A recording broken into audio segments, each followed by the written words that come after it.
മക്കയിലൊരു നാൾ പോകേണ്ടേ, മുത്ത് റസൂലിൻ നാടല്ലേ. കഅബയിൽ മുത്തം നൽകേണ്ടേ, സംസം കിണറും കാണേണ്ടേ. മക്കയിലൊരു നാൾ പോകേണ്ടേ, മുത്ത് റസൂലിൻ നാടല്ലേ. കഅബയിൽ മുത്തം നൽകേണ്ടേ, സംസം കിണറും കാണേണ്ടേ. സഫയും മറുവയും കയറേണ്ടേ, ഹിറാ ഗുഹയും കാണേണ്ടേ. സഫയും മറുവയും കയറേണ്ടേ, ഹിറാ ഗുഹയും കാണേണ്ടേ.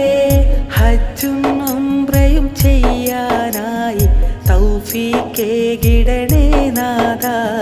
ഹജ്ജും ഉംറയും ചെയ്യാനായി തൗഫീഖേകിടണേ നാഥാ. മക്കയിലൊരു നാൾ പോകേണ്ടേ, മുത്ത് റസൂലിൻ നാടല്ലേ. കഅബയിൽ മുത്തം നൽകേണ്ടേ, സംസം കിണറും കാണേണ്ടേ.